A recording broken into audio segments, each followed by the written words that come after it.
Hello दोस्तों, मेरा नाम अनीता है। कॉन्स्टिस चैनल में आपका स्वागत है। क्रिप्टो करेंसी समाचार पर प्रतिदिन कम से कम एक वीडियो। हमारे चैनल को सब्सक्राइब करें और जब भी हम नए वीडियो पोस्ट करते हैं तो नियमित सूचनाएं प्राप्त करने के लिए घंटी आइकन दबाएं। एथेरियम फाउंडेशन $1.6 बिलियन का फंड 80% है। एथेरियम फाउंडेशन के पास 31 मार्च 2022 तक $1.6 बिलियन की वित्तीय संपत्ति है।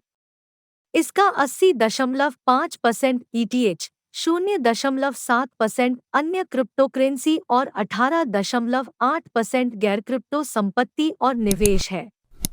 रिपोर्ट से पता चला है कि कैसे गैरलाभकारी अपने पोर्टफोलियो का प्रबंधन यह सुनिश्चित करने के लिए करता है कि उसके पास पारिस्थितिकी तंत्र के विकास के लिए पर्याप्त धन है। एथेरियम फाउंडेशन अपनी होल्डिंग्स और उसके खर्चों को बेचने पर एथेरियम फाउंडेशन एथेरियम पारिस्थितिकी तंत्र का समर्थन करने वाला सबसे बड़ा गैरलाभकारी है। पिछली बिक्री में 2017 बुल मार्केट के दौरान 70 के मई 2021 के शिखर के तुरंत बाद 35 के और 10 नवंबर को अपने वर्तमान एटीएच $4,878 पर पहुंचने पर 20 के शामिल है। इन बिक्री का समय काफी उल्लेखनीय है। व्यापक क्रिप्टो मार्केट रिकवरी के बीच 13 का लूना 17% चढ़ता है।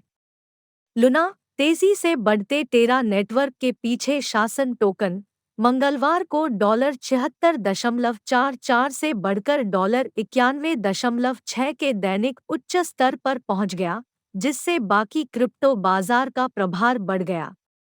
अपने इंट्राडे हाई से मामूली सुधार के बावजूद लूना अभी भी 17.2% ऊपर है। Crypto market rebound. ईस्टर के बाद की मध्यम रिकवरी के बीच थोरचेन के रून की कीमत पिछले 24 घंटों में 15.6% बढ़ी है, जिससे यह लूना के बाद दिन का दूसरा सबसे बड़ा लाभार्थी बन गया है। बिटकॉइन बीटीसी, जो सोमवार को $39,000 से नीचे गिर गया, 4.52% वापस आ गया। प्रेस समय के अनुसार लगभग $40,662 पर हाथ बदल गया। इस बीच एथेरियम 4.83% चढ़ गया, 6.6% चढ़ गया। 13 सबसे बड़े डेफी हैक्स और डकैती। विकेंद्रीकृत वित्त डेफी ब्लॉकचेन अनुप्रयोगों को संदर्भित करता है जो बिचौलियों को वित्तीय उत्पादों और सेवाओं जैसे ऋण, बचत और स्वैप से काट देता है। जबकि डेफी उच्च पुरस्कारों के साथ आता है, इसमें बहुत सारे जोखिम भी होते हैं। चूंकि लगभग कोई भी DIFI प्रोटोकॉल को स्पिन कर सकता है और कुछ स्मार्ट अनुबंध लिख सकता है, कोड में खामियां आम है। जब ऐसा होता है तो लाखों डॉलर लाइन में लग जाते हैं। अक्सर उपयोगकर्ताओं के लिए कोई सहारा नहीं होता है। We finance $35 million. 2021 की गर्मियों में हिमस्खलन पर गतिविधि में वृद्धि देखी गई, जिसने ब्लॉकचेन नेटवर्क के नवोदित पारिस्थितिकी तंत्र का फायदा उठाने के लिए भूखे लोगों को भी आकर्षित किया। सितंबर 2021 में उधार देने वाले प्लेटफॉर्म वी फाइनेंस ने लॉक की गई संपत्ति के कुल मूल्य में $300 मिलियन का एक मील का पत्थर मनाया। इसके एक हफ्ते बाद इसे हिमस्खलन नेटवर्क पर सबसे बड़ा शोषण हुआ। क्रिप्टो अक्सर संक्षिप्त लेकिन गहन सनक से गुजरता है।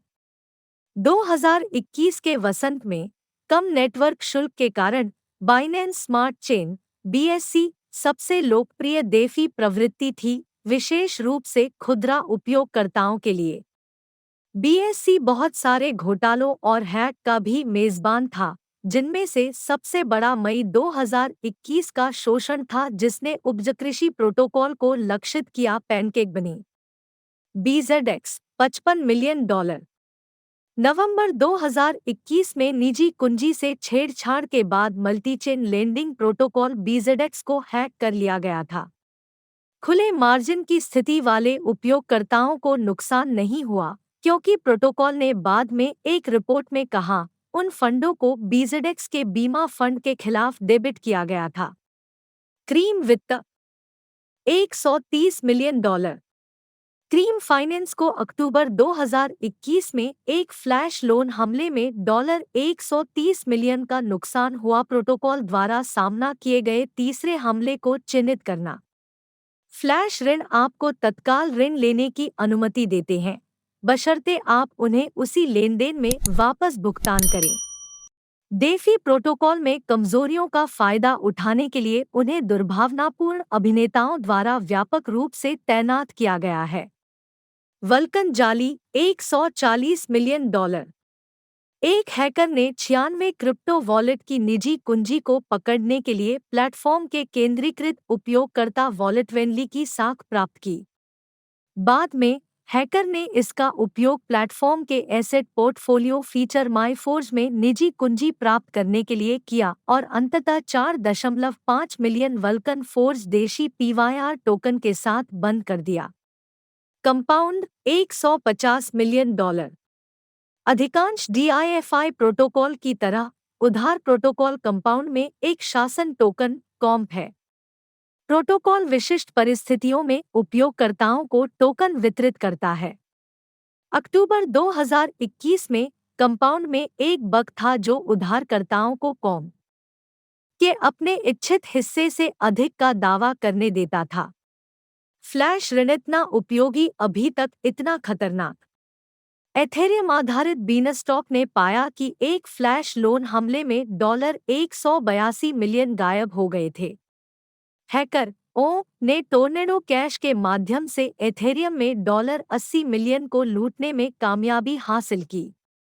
एल्गोरिथम स्थिर मुद्रा बीन, जिसकी कीमत $1.0 मानी जाती है, हमले के तुरंत बाद अपनी खूंटी को बनाए रखने में कामयाब रही।